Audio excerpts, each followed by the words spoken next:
This is an insight to the volatility of a freelancer's schedule. So I haven't posted a vlog in a while. Actually, haven't worked in a week and a half, which has actually been very nice since the previous few months were back to back to back. So I just want to show what things can happen, how much up and down there is, and how many things happen when I'm not working. So first and foremost, I got my notes here. Immediate recent events. If you remember a couple vlogs ago, I was really bummed because I took 7 days of utility work. Utility is basically a PA in the broadcast world, same type of position, a little bit more technical knowledge. And a utility rate is much lower than my DP rate that I normally get. So when I signed up for 7 days, it was almost laughable how many jobs came in saying, we'd like to ship you over here. We'd like to pay you 5 times as much over here. Opportunity after opportunity, I had to keep saying, no, I'm sorry, I have prior commitments. I can't do it. And I was really bummed for one of them because I was going to be the DP on a kind of docu-reality show where you follow police officers in New Mexico, flying drones, following their squad cars, doing interviews with them, very stylized. And I was like, this was a person that I had been trying to get work from. Finally got the call and I had to say no. And that was a real bummer because it was a week as well, but in New Mexico. And I shared that here. And I got a lot of people's responses saying you should have bailed on the utility work. You know, when an opportunity comes like this, you need to jump on it. Everybody can do their style differently, but I just wanted to honor the commitments that I had, and hopefully that comes around again. Well, that person didn't come around again, but I got just as cool of a job, if not cooler, that happens to start in New Mexico. So I just got contracted for, I believe it's 7 days, following a car rally starting in New Mexico, going up through the Midwest, and then ending, I believe, in Seattle. Random job. It's a car rally hosted by Mini Coopers. It's, I guess, hundreds of Mini Coopers that are going through this, and they need documentation. And this was a job that, this happens so often. I have the skills to do, but I don't have the client. The client doesn't know me, but the client knows someone who knows me, and that is how I get almost all of my work. Someone knows someone higher up than me, and then they call me. So this was a really cool example because if you've watched the vlog, you've been able to follow how this hiring process has gone. I put out a video on a year ago saying FX3 versus C70 or something when I had it. Well, someone saw that, who was the head of the video department at a international bank, and they said, yeah, I needed to know what our department needed to buy for our video team. And then I just kind of saw you, and perhaps there's an opportunity we can work together. 10 months went by after I said, yeah, let's do it. I had to check in again, and they said, actually, yes, we do have an event coming up. We'd love to book you. And that worked out, and that person ended up leaving the company. This is a repeat of how I get so much work. Someone works for a company, they're employed, and then they leave. And whenever they go to their next thing, they need to have people they trust. That's where I come in. So he left that company, and he got some crazy cool contract and said, I need people that I trust. He trusted me because he worked with me, and then before he worked with me, he trusted me because I showed that I work continuously for so many different clients on my YouTube channel. That's why I am continuing to make this YouTube effort as fun as it can be, because it keeps literally paying me back. So that is going to be coming up mid-July, July 12th. And I have to bail halfway through because I have my retainer. And if you remember me talking about my retainer, I said this bi-monthly, or bi-weekly, I guess it's twice a month, retainer is going to prevent me from some amazing opportunities. That's just how it goes. Whenever you're committed to time, something else comes in at the exact same time. So I told this car rally event project, I said, yes, I can do it. However, I have to bail halfway through. Is that okay? They said, if you can find a replacement, that's okay. So I bring in the person that I trust. Who do I trust? The person who keeps hiring me for all of these different jobs. So Adam Kalinowski is someone that I've been working with very closely over the last few months. Initially, I was able to bring him out on a job, and then since then, he's brought me out on so many jobs. We did a shoot in Hollywood. We just went to the Bay Area, where we also did my filmmaker meetup in conjunction with Tommy Beal. And Adam hired Tommy for the job we were there for. And Adam and I have had a really good relationship, so I said, this is the guy you need to help finish up the rest of the project. They said, good, everybody signed contracts, and now that is happening in 2 weeks. It's just one thing comes in, it gets crushed, the next thing comes up, it floats over me, or I pass it to someone else, and then eventually something lands right here and I grab it because I have availability, the skill set, and the network. And that's when it all works out. So that's going to be coming up. And I do need help with that. Normally I use my FX6, which has beautiful electronic variable ND filters. And for this project, the FX6 is not the correct camera. And I'm going to be bringing my newest camera, this A7S III, that's shooting in Cinetone right now. So biggest hurdle for me is no internal ND. I am trying to think, and I need your help, what is the best ND solution? The only things I don't want is magnetic attachment, because I'm way too rough with my gear and I know that's going to get bumped off. I have some filters up there that attach magnetically, and they were given to me for free. Optically, they're fine. In use, it's a nightmare for me. I knock them off all the time to the point where I'm not going to bring them. So I'm thinking, do I just have a screw-on ND? It's going to be outside midday most of the time. So maybe I don't even need a variable ND. Maybe I just need a hard stop. What I do need is a circular polarizer built in or an extra filter. I need something like that because we're going to be shooting cars. I have to kill all the reflection, all the glare on the body of the car. And if you guys have done any automotive work or any work on the water, polarizers are your best friend.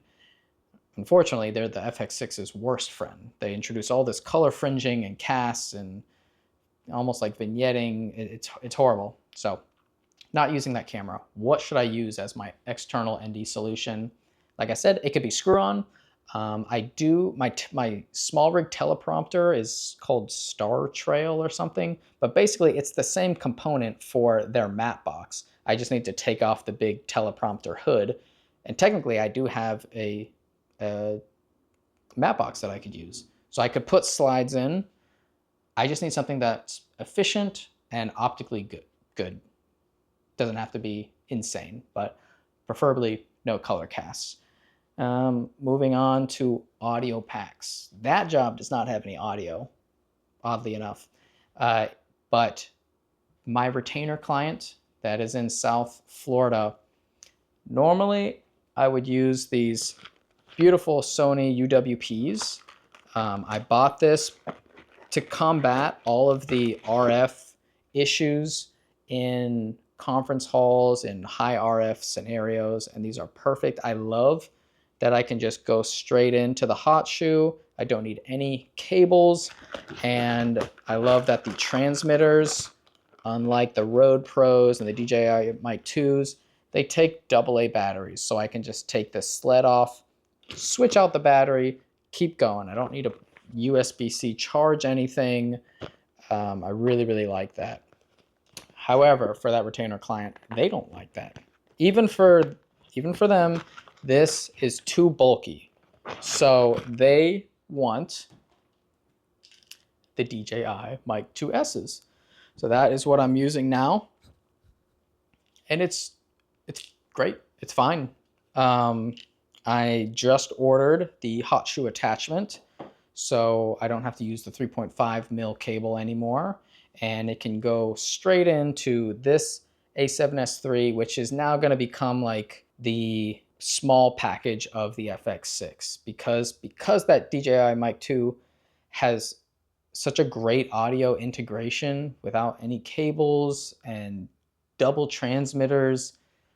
This A7S3 is going to come in very handy. I tried to hold off as long as I could for an FX4 or an A7 IV so that I could buy this at a reduced price, but I just needed to rent it so many times recently that I said, let's just get it. And I got a good deal from my homie. And one of the biggest values that I've had is the network community of this YouTube channel.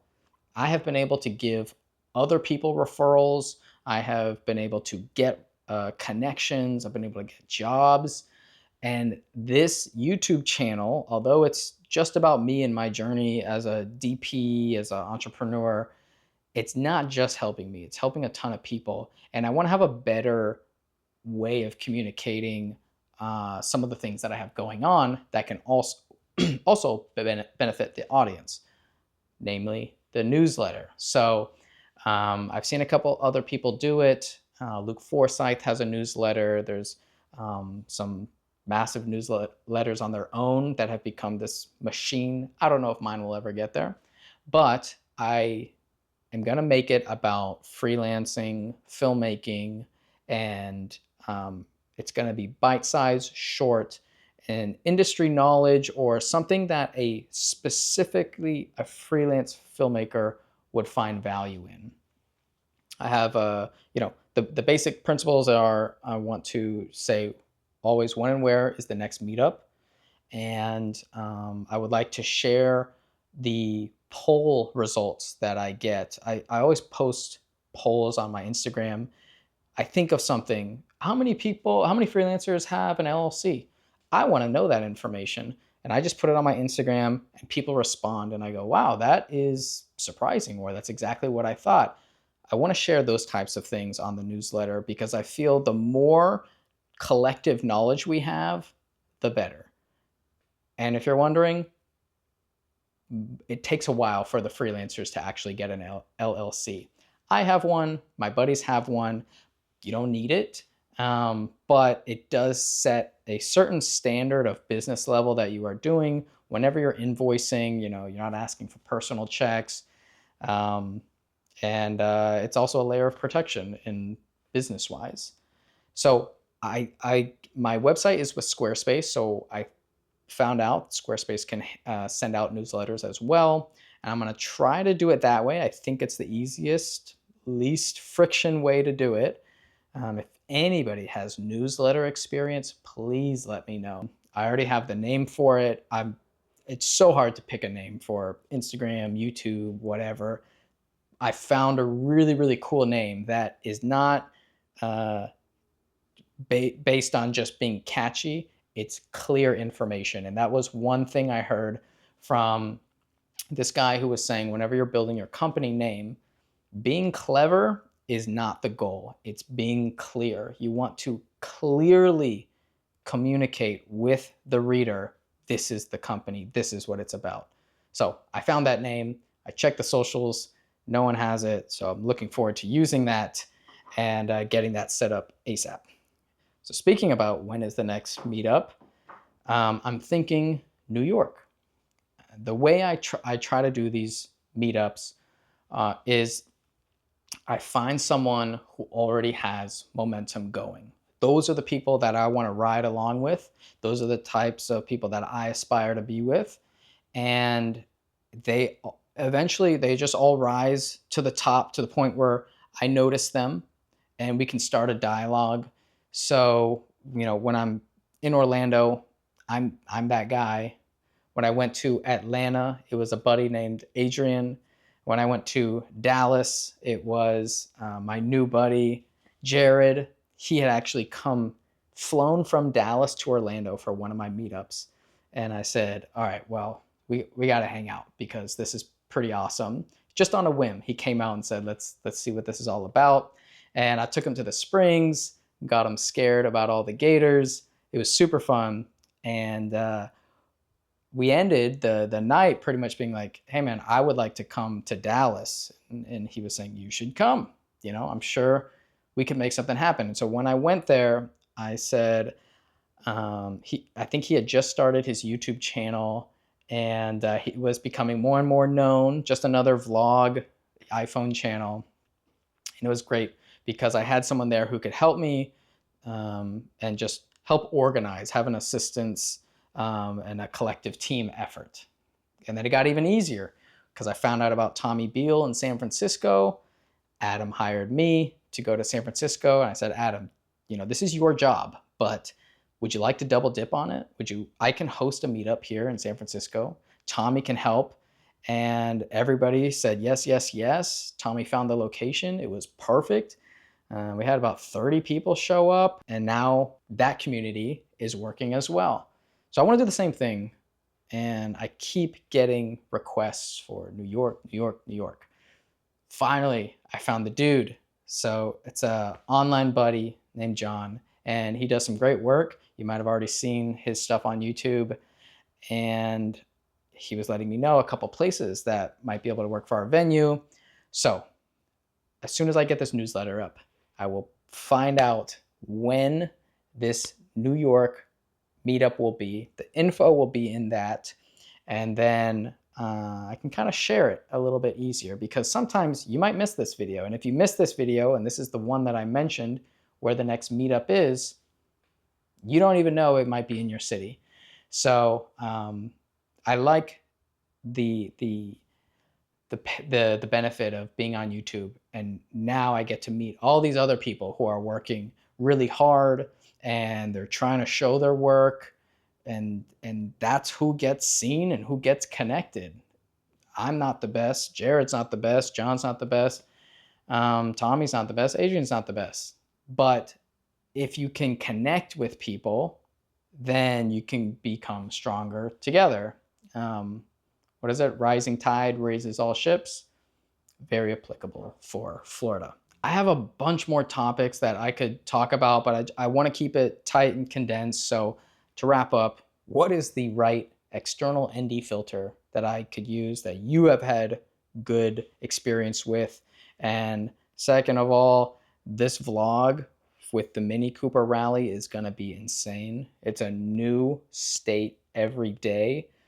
Starts in New Mexico, and then Colorado, and then I think Salt Lake City, and then Bozeman. It's an insane. I'm gonna try to do my best to vlog it, but it's gonna be everything that I try to do as a freelancer. Light kit, travel with amazing experiences, and like just go, go, go. So at footage and handoff, most importantly. I'm not editing anything. So I'll let you know as more of these updates happen, but it's gonna be kind of game time in about 2 weeks.